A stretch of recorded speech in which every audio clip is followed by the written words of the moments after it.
IP ServerOne, there's a few questions we have for you guys, which we think can help us to learn more about your experience in terms of organizing this hackathon.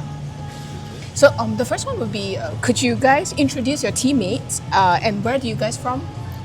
Okay, hi, I am the organizer I am the program director for this program, and this program consists of 28 program committee, and among the 28 committee member, we are from 5 different courses which conclude all the courses in this faculty.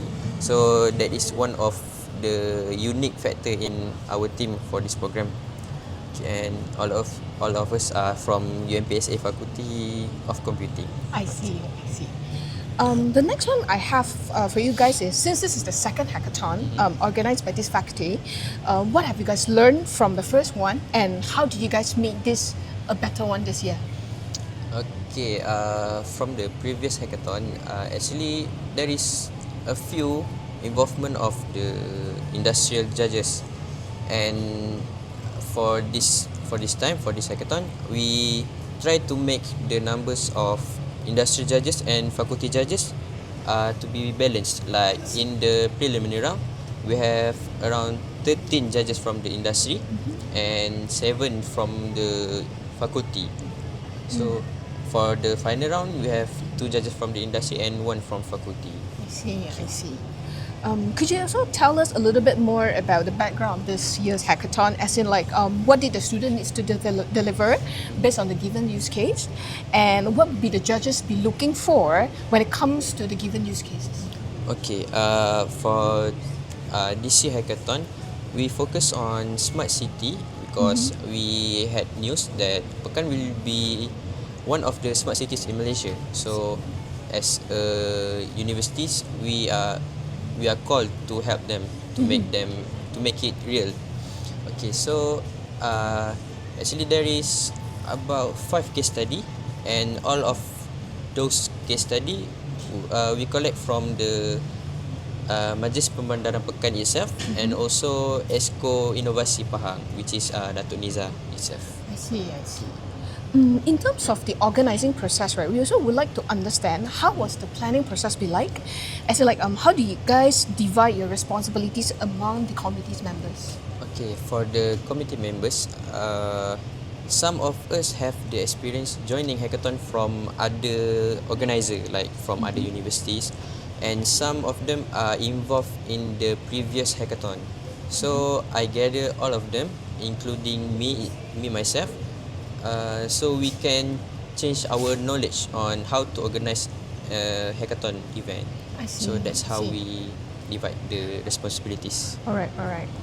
And how did the partnership with sponsors like IP ServerOne and ourselves enhance the hackathon experience for all the participants? Okay, for this, I think Azad would like to share. Okay, I think after the involvement of IP ServerOne with this hackathon, I think that we had some changes of experience to the participants. As I can say that from last year's hackathon, we don't have the implementation or sponsor of your provided NovaCloud free credits, right? And also the workshop. And however, but this year, with the sponsorship of IP ServerOne, we can see that happens. I see. Okay, since you mentioned about the NovaCloud, we also would like to understand how did the students respond to the NovaCloud resources provided to you guys? Were they able to effectively utilize the cloud credits? I think yes. It's because from the projects that they have built, I think that some of them have used and utilized the cloud credits effectively, so that they can build their projects to the expected outcome that they want lah. I see. What will be the biggest challenge you face while organizing this hackathon, and how do you guys overcome it? I do back to Zaki. Okay, for this hackathon, actually we have collaborate with Hack, which one of the biggest hackathon organizer in Malaysia. I see. So they are using a platform name called Airmeet. So Airmeet is a new platform for us that we just discovered, and we need to adapt to use it as a organizer part. I see. So we need to manage and we need to know how to handle all of those things within the website itself. I see. You guys might have been learning a lot from that as well. Yeah, sure.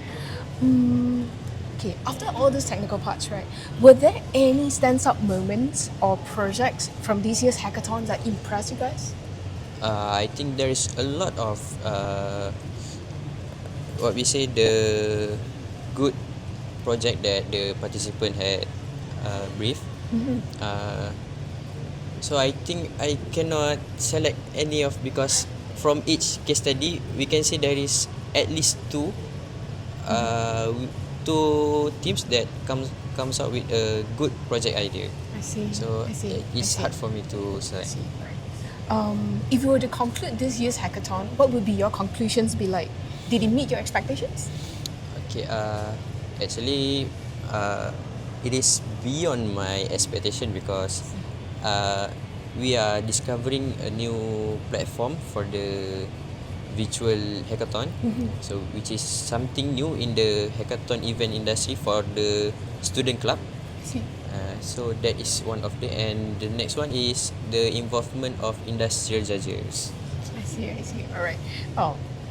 Okay. The last but not least, will you guys be doing this again next year? If yes, what might you do differently? Okay. So hackathon is an event that is focused on inclusivity and intensity, which we will need to lock the participants so that they can code and use their knowledge to come up with some solution. So in future, I think we would like to have a face-to-face hackathon where we will lock the participants on one day one, so that they can code and pitch their ideas. I see. All right. Thank you for your sharing.